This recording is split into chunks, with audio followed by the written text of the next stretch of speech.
Welcome to the Provo Library Podcast.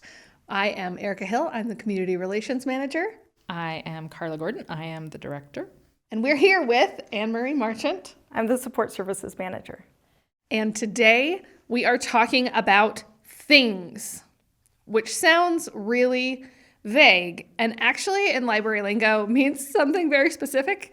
If you would like to have a tally of the number of times we say the word thing on this podcast today, it could be a fun game. It could be a fun game. I'm not going to say it would be a good drinking game. I've never played a drinking game. But it would be a fun game. It would be a fun game. Things. Okay, so when we say the library of things, what are we talking about? I define it as like non-traditional library materials. So it's not books or books on CD or DVDs, magazines, things like that. It's those specialty items that we circulate. And it's become more popular in the last, maybe 10 years in libraries for them to circulate these sort of non-traditional materials. Mm-hmm. And what things, let's just dive right in. What things do we have? Do you want me to see how many I can list from your list? Okay, yeah, I have a list right here. Okay. Let's see how good she is at her job. We have Chromebooks, hotspots. We have our basement creative lab equipment, so that's like cameras and other things. Audio recorders. Audio recording stuff. And the GoPros. We have a bike repair kit. We have discovery kits. Our creator kits that are like in-house. How many more do I have? There's a lot. You've got like maybe half of them. Wait. I'm picturing them on the website. Okay. We have DVD players. We have an Osmo like iPad thing. I forgot that one. That you have to provide your own iPad, but it's a fun kids kit that you can take home. Learning game. Mm-hmm. We have projectors, sound systems. That's all I can think of at the moment. Well, the things she missed. We have video games, which is kind of on the edge of a lot of people. A lot of libraries do video games, but for us, it's kind of new. So we've had those for a few years. Board games. Oh, yeah? Oh, yeah. So we have a large collection of board games that you can check out. Telescopes. You missed the telescopes. We have 7. The biggest thing. They are big. We have 7 telescopes that check out. And they were probably one of our first things that created this collection. And that one is kind of interesting because we started them with a partnership with I want to say it's the Utah Astronomy Utah Valley Astronomy Club, maybe? Sure. Yeah, anyways, they are great. They've been so helpful. They helped us because we got the telescopes and then they changed them right? So that you can't lose pieces as easy to kind of have it, the pieces are all glued together more so that you wouldn't break it very easily and add a few things. And so that was super helpful because we don't know anything about telescopes. And when they're broken... They don't teach you about telescopes in library school? They don't. No. So missed opportunity. Yeah, sometimes they do break or we need them cleaned and stuff like that. So they'll come. We have someone that comes in and helps us with all of that. So that's been super helpful because some of these things you really do need a specialist that has experience with them to keep them operating and going. So you said projectors, DVD players, CD players. That's right. And this was a interesting story that I thought of when we were going to do this podcast. Well, what is a podcast for if not interesting stories? Well, I was at the reference desk one day and this girl came up and she wanted an audiobook. And we had it on Libby, of course, which is amazing, but she was going to have to wait an eternity to get it. And there was a copy of the book on CD on the shelf. And I said, there's a copy right here. And she's like, I don't have a CD player. Because so many cars don't even have CD players Yeah, anymore. she's like, I don't even have a computer that will take a CD. Yeah, I was going to say most computers and now don't have I said, drives. We need to check out CD players. And so we got one. And, at this point, they're not very, very expensive or anything. But we now have 2. Well, and I looked at the stats actually just the other day. And the one that we got a year ago has checked out 21 times. And with a 3-week checkout, that means it checked out pretty much consistently for the year. Yeah. So those are kind of the things that we're looking for to check out, like something that's not necessarily expensive, but not something you want to have to buy yourself because you're only using it for a certain moment. Like the bike repair kit is kind of like that. You service your bike, usually in the spring or something, like repair it, but you don't need to buy that whole toolkit necessarily. And so we try to find things that aren't super expensive for us, but also not super expensive for a patron to check out, because if you break it, you do have to buy it. And you don't want to check something. I don't know if you've ever driven like your friend's brand new, really nice car in the snow. Sounds terrifying. I know. Almost as bad as taking someone's baby on a car ride. And you're like, I will never forgive myself if something happens. And so we want you to be able to take out something that you're not so worried about damaging, that it's so expensive that, it's too expensive for someone to feel comfortable borrowing. Well, it's nice that you don't have to like store that big bike repair kit, because it's a pretty big bag, because it has this stand for your bike while you repair it.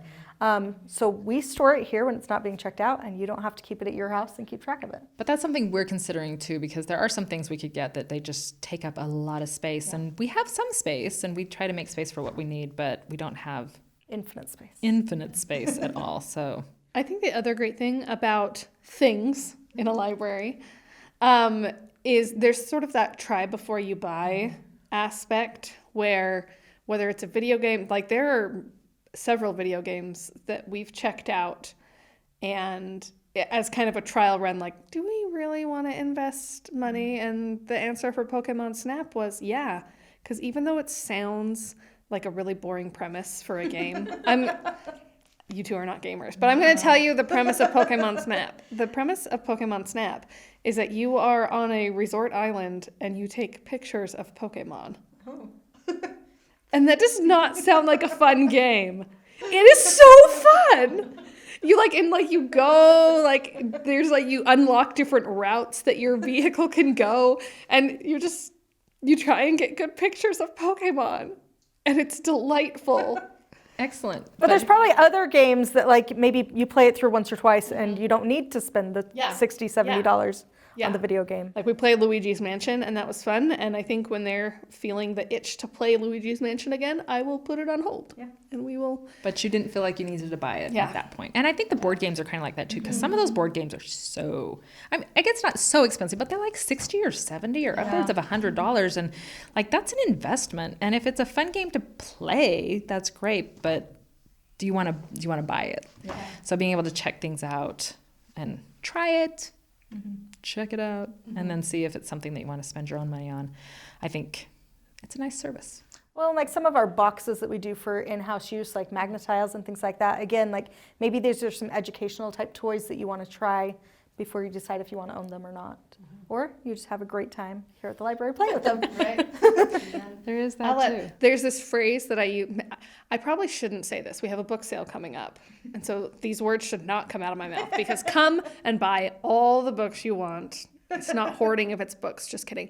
There's this thing that I say to myself, and that is, the library can store this for me. And so it's like, this book is something that I really liked and I really want to read, and the library can store it for me. I think after you have moved 2 times, you realize, too many books. Yeah. I mean, that's impossible. Yeah, though I was in a conversation the other day, and I am the librarian, like 25 years librarian. I am dedicated. I love books. I do have a wall of books in my home.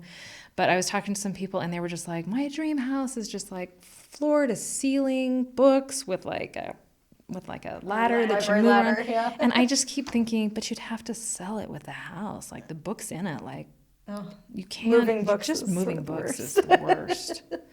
And I only listen to books anymore anyways. Right. I know. I have a lot of picture books for my child, and I don't buy very many books for me anymore. I don't buy very many books either, actually. Sometimes I will buy the book because I love it so much, and I'm like, this author deserves 30 more cents. Something. Yeah. Like sometimes I will just buy it. Anyway. Yeah. But we've veered. Come to the book sale and come buy lots of books. Yes. Always come to our book sales. They are amazing. And sometimes we do sell games that we don't add to the collection, or things that we no longer have in the collection. So. Yeah. So you talked about projectors and sound system, and they can be checked out together. So if you want to have like a big movie night or something, It's like a sound bar, right? That's what we're. It's speakers. there's speakers. Yeah. There's speakers. Yeah. Yeah. And some of those you can check out. We've kind of changed some of our things so that you can, like, you're planning an event and you can check it, like reserve it for the week that you want it, as opposed to like the telescopes. We have some telescopes that are like that too. Like, we're going on a trip to Zion's and we would love to have a telescope to see the stars in Zion. And before, it was just like you put yourself on hold and someday Cross it your will fingers. come. Cross your fingers, hope that there's, like, you find out the least cloudy week of the year on average, and then like schedule the telescope for that week. But it makes it a little bit easier. So if you're doing an event, you can say, I want the projector and the speakers for this time this week, and then they'll be reserved. And some of those things we do have copies that are first come, first serve, and these reservable. And some things are just the first come, first serve. Yep. And then we talked about the GoPro kit and the Zoom recorder and the Canon camera, which is awesome. Canon Rebel. The Discovery kits, I think we've talked about these before, but it's like a little preschool kit, kind of. You've used them. I have, and then decided not to use them. Well, just there's a lot of they're like themed by a variety of topics, and so a lot of times a Discovery kit junior, because we actually have like junior and senior now, and baby And in Spanish. so many options. So many things. If you want to get a kit for your Spanish-speaking baby, I believe that's an option. Or maybe I think they toddler, have shapes. actually. Yeah, I think the Spanish ones are sort of probably more geared to Preschool age. Anyway, it's a collection of books, like usually 4 or 5. And a collection of toys, like small toys, so farm On the theme. Yeah. farm toys or shapes and colors or something like that, and then a binder of ideas for things. So it'll have to like do. finger plays or sort of extension activities. One, we checked out the reptiles kit, which was awesome because we are reptile fans in my family. You are. And one of those lizards toys may or may not have come back to the library much cleaner than it left the library. Wow. Because it went through the wash. That's probably not the worst way it could come back to the library. And I mean, that I would be more upset if it were a Switch game that had gone through the wash than a plastic lizard. It seemed fine. But it is strange to be folding your laundry and There it is. There's a dinosaur. there's a bright green plastic thing. We currently have a lot of Discovery kits checked in. It's a great winter activity. If you want to come check one out. Yeah. Read-alongs are on our list of things, but they are books. That's a book. But they have an audio recorder or audio Player. player inside of it so that a child can read and listen. Yeah. It's basically your stand-in. If you would like a few minutes and you would like your child to read the book themselves. They can push play and it dings when I you know. I turn was the going to page. say, it's. Did you do as a child book on tape when? Ring? Yep. Yep. Put myself to bed. I had some on records growing up. Oh, They so were, I mean, old. Well, now you're cool again. they were retro when I was there, but anyways. We have the Neighborhood Arts Center pass, which is kind of a different kind of thing. So we had some suggestions. They're like, we would like passes for, because some libraries are able to get like a really good pass for like all of the museums in the area. And we asked Thanksgiving Point and they said, no, thank you. And I said, well, what do we have? And we actually were approached by the Neighborhood Art Center and they wanted to just get the opportunity into more people's hands because they do charge a small fee. They're a nonprofit. It's so much fun to go there. Yeah, they're located at the Provo Mall. And you can go online and reserve it for a week. And so you can have one visit during that week. So find a week when it would work for you. And it's 2 adults, 4 kids, get in for free. And so you can check that out. And we ask that you only do it twice a year. Twice a year, so we can get as many people as possible, like having opportunities in it. But that's been really fun and it's been really, really popular. And it's a way to get into a place that you might not. Again, it's kind of try it out. Like, is it worth our money? And maybe it is, maybe it isn't. But for my daughter, it is. Yeah. She would live there. She wants to have a birthday party. Birthday party? We are going to have a birthday party there. I've got to feelers out to see what that would entail and how many kids, because she also likes to invite like 30 kids to her birthday parties, and we need to find ways to tone that down a little bit. But the other thing about it is that most of the museums in Utah County are already free. Right. So there wasn't a lot of other places. Anyways, but if an organization is listening to this and would like to give us free passes to go to, we will take them and find a way to check them out like this, because it's worked out really well. Thanksgiving Point did give us the option of if somebody Donated a lot of money, at a right? certain level, like It was like $50,000. thousands of dollars, they could donate their pass to the library. So if someone listening has a cool $50,000 that they would like to donate, And that's per year. Like, it wasn't just... It wasn't a one-time thing. It was not something the library could afford. I will just say that. But we're going through our budget right now.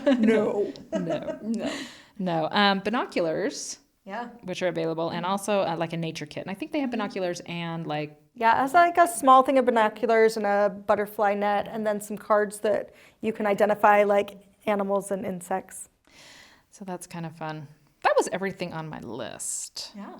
Of things. So we That's a lot have of things. quite a few things. Quite a few things. And we've talked a little bit about the good criteria for deciding on a thing. Just a couple more questions. I think we've talked a fair amount, I feel, about all of these things. So my next question is, why do you hate cake pans so much?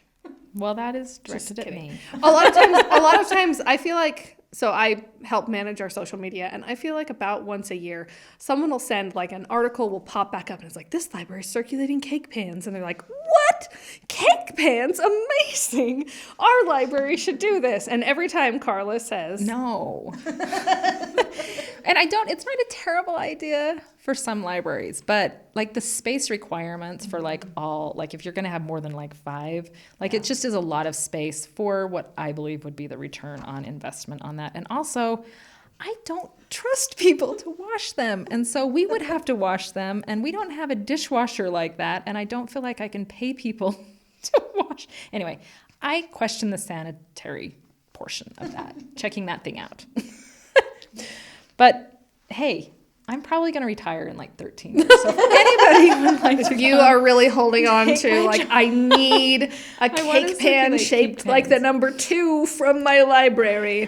Bring it up again. Like, I get it, because it is 13 something. years. It is something you would only want to use once. Like, I totally get that, but I also feel like this is a good thing to like get on KSL or like free, like those Facebook buy Marketplace. nothings. like those places. I just feel like. Yeah, but something similar that we're doing, we don't check it out, but like our puzzle exchange is another thing that like organize your own cake pan exchange kind of thing. I feel like there are options out there for cake pans. But I'm sorry that I am the person. Also, right now, like cupcake, like just doing cupcakes and doing them in different shapes, that's very popular, and you would just need cupcake pans.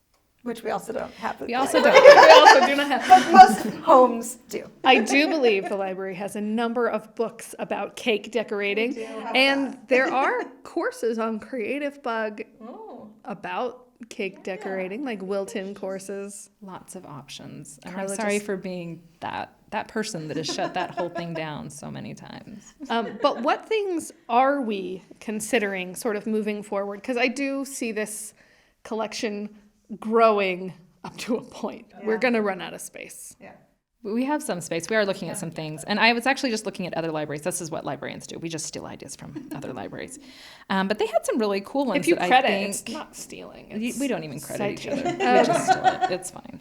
We just steal amongst each other. It's fine. Like, we've thought about, because we have the projector and the sound system, like a blow-up screen for a backyard, like something like that. Libraries, check those out. We've been working with... Who is it? The Red Cross? Yeah, the American Heart Association is working with libraries to check out blood pressure machines, and we actually can't do it with them because of some things. Some of their requirements, they want us to have 10 of them, and I'm like, well, 2 probably for our population. Maybe I'm wrong. But they've been really nice to like give us their materials, so we'll be But the partnering sort of in a way. Yeah, the interesting thing about that one is it's like we are going to have people sign that they understand That we are not doctors. we are not doctors. And that giving them a blood pressure machine doesn't make them doctors They necessarily. don't teach you that in library school. So like there are things that come with some like limited liability, like just making sure people understand that like this is a tool to do this kind of a thing and we're not responsible. I have been trying to figure out how to do a sewing machine, how to check out a sewing machine, like a small one, because I think that would be super helpful. The one thing that we didn't mention about the considerations is like, does it have consumables? Does it require consumables? So even the bike repair kit, like it came with a bunch of like tire patches, but we don't replace those. That's something that like people would need to buy themselves. We don't supply that. And so you want things that you check out that don't require you restock them with supplies all the time, if that makes sense. So sewing machine, I've been trying to figure out exactly how to do that with thread and bobbins and stuff like that, because that can get kind of weird, but I think we can figure it out. Like I really think that there is a way to do that, and I think it's something that, again, not everybody, I can see a student being here at BYU and needing to just sew something and not having a sewing machine, because it's also a heavy thing you have to move around with you. Yeah. So A lot of guilt about and not a lot of using guilt. it. I know my serger just like gathers, and every time I turn it on, I'm like, oh, I need my mom to come adjust the tension, and then I feel like I didn't listen when she was telling me. Anyways, photo, film, and slide scanner. Oh, So we have got one. one. We have one, and we're working. It's helping us archive some of our like historical stuff for the library. But as soon as we're done with that big project, and maybe before, it's something that we can check out, because it's just like you can set it down like on a book, and it'll scan a photo, so that you don't have to take something out of like a historical book or something. But also if you have just negatives, it'll digitize them, or slides. And we have a scanner here at the library that can do that as well, but we thought it would be really nice if you didn't have to come and spend hours at the library. We all like spend bring hours at the in library. your giant box of family photos. Be able to do it at home, take it home for 3 weeks, and do whatever your project is. So we're looking at that. We have a document camera that we use internally too, but I think that's, I don't know if you guys all remember like the old opaque projectors where you could like have a picture and then you project it onto the wall, and then we would have paper up and we would scan. Anyway, I just remember those old things that we used to do. I mean, we used to put it in the study room. Like when I started in 2004 here at the library, like people would use it all the time, and I don't remember when we stopped using it. Died off when it died, and the like replacement bulb was like $200. We were like, well, no longer. But now there's like a digital form of that I think would be interesting to check out to people. I use libraries- that Do you use actually that? every month at Crochet Club. Yeah. So you can like Sometimes do embroidery club. something, and we've actually used it for paint nights too, Yeah. which is kind of nice. So if you're doing a class, you could have it available and like a young women's class or something, like a group of young women that you're teaching to do something. Like you can be doing a little thing here and have the image projected on a screen. Yeah, because like crochet and embroidery, it's actually very hard to teach a group of 30 people.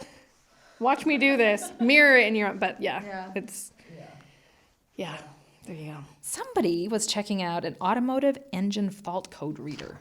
Oh. Wouldn't that be cool? You don't have to go to the mechanic. Yeah. We are not mechanics. They don't teach you that in library They school. don't. They don't do that either. A stud finder. And I actually really liked this one because we've had a cheap stud finder at home, and then I bought a canopy that my husband had to hang from the ceiling over my daughter's bed.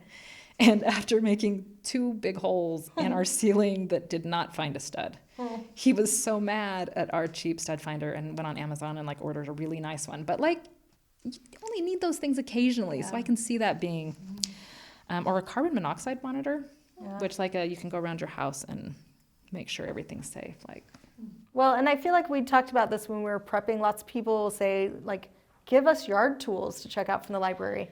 And that's, again, a storage issue mostly. storage and dirt and Yeah. danger. I don't know. It's hard to Yeah. find just the right things. Though, if you have some ideas and you would like to like suggest them to us, we are happy to consider them.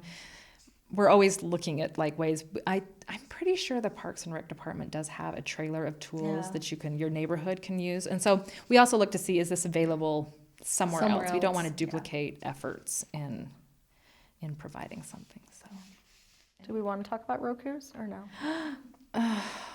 my dream, I don't know. Don't get your hopes up. Don't get your hopes up but- because the budget.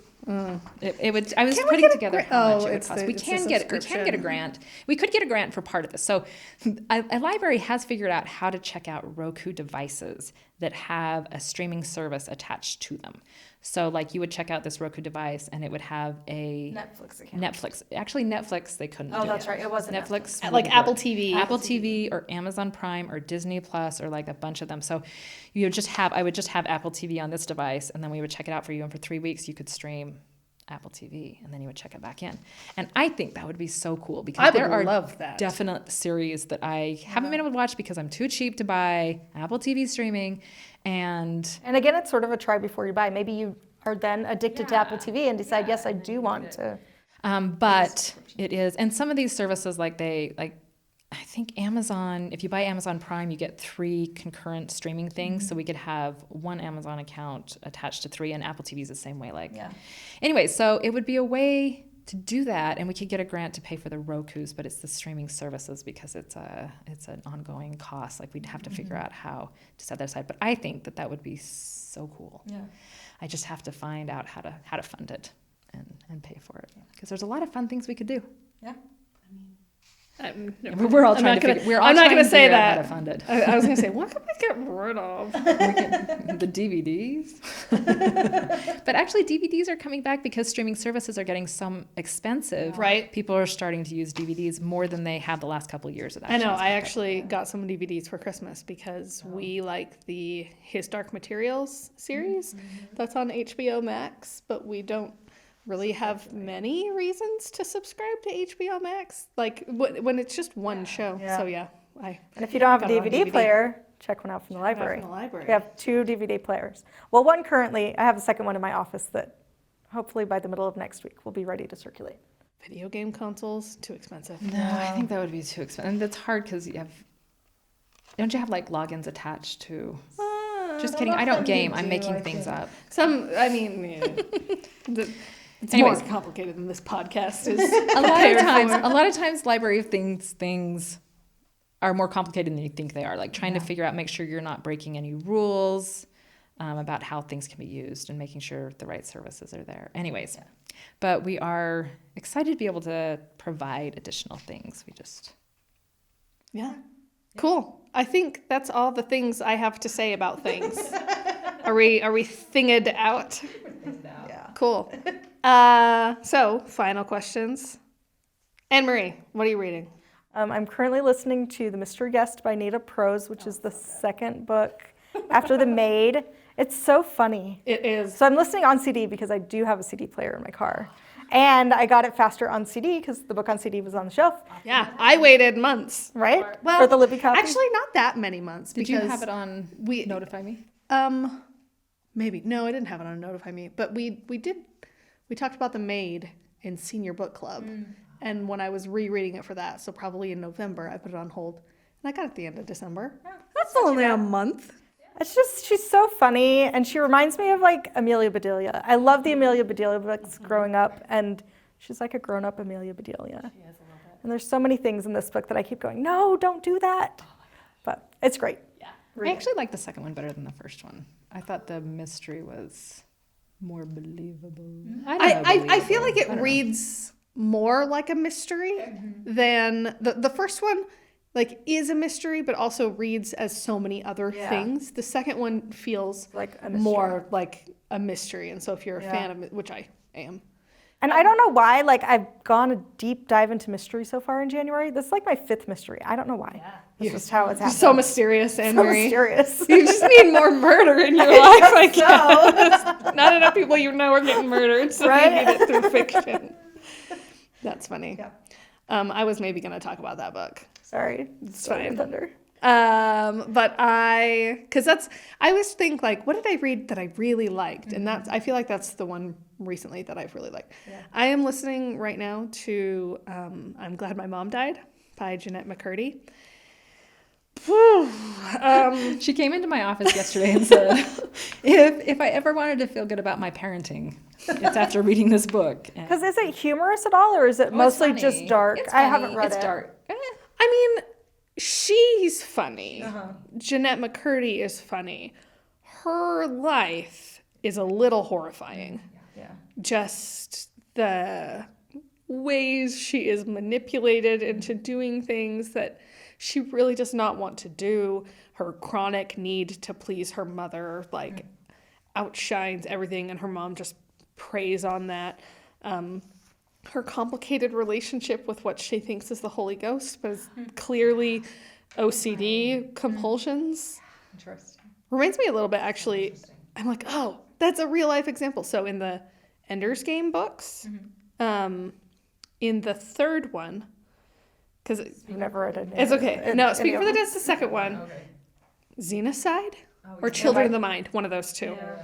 There is a character who's from a planet where they believe in that like she has this thing where she like traces wood grain, like puts her finger down and like she must trace this line, she must trace the line, she must trace the line, and like that they view that as like the God speaking to them, and as you're reading it you're like, well clearly that's OCD behavior.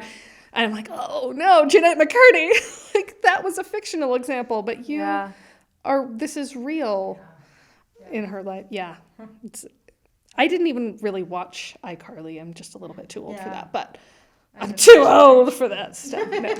No, but it's, like I have had a little bit of a raw feeling about my parenting this week until I started listening to that. And I was like, well. Doing better than I thought. Yeah. So it's fascinating, and she's a good writer. She is. Her story, she tells her story really well. Yeah, like really compelling. Does she narrate it? Uh-huh. Nice. Yeah, does a good job. You gonna ask me? Yeah. Oh, okay. I just finished reading The Heaven and Earth Grocery Store by James McBride, who wrote The Color of Water, which is like the one he's most known for. But this one it takes place in a community and kind of centers around a Jewish couple who, and I'm trying to think the time period. It's probably like the 50s, 40s and 50s. So this Jewish couple who, she runs a grocery store that never makes money because she's always giving everything away and just helping everyone in the community. And a like events center. And so he brings in big bands and like Louis Armstrong, like whatever time period that was, like he like brings in these big bands. But the community itself, the Jewish people were moving out and the African American Black communities moving in. And so there's different communities with different prejudices and lots of people with lots of feelings. And it changes perspective, which I always like books that do that, because then you kind of get into the head of a lot of different people and viewing the same set of circumstances from... Same narrator, different narrators. Oh, I think it's the same narrator, now that I think about it. But does a really good job. It was really fascinating and entertaining. Like, there's some really hard parts. Like, if you don't like to read things like The Kite Runner or, where there's like something really hard described, it might not be the book for you. But if, you want a really interesting portrayal of a community struggling with some really hard things, I don't know. It was just fascinating to me, and I really liked it. I was at an outreach visit the other day at one of our retirement communities here in Provo, and one of our former coworkers had just read it and turned it in, and she was raving about it as well. It was really, and so well written. I mean, he's a good writer, obviously, but it was, I zipped right through it. I didn't listen to my podcast, so I could listen to that one. Oh, I know. High praise. High praise. What I'm reading right now is not doing that for me. It's fine. Very good. Well, Okay. that's all the things. Check out some things. Maybe we'll put a link to our page with all the things in the show description. And join us next time. Bye.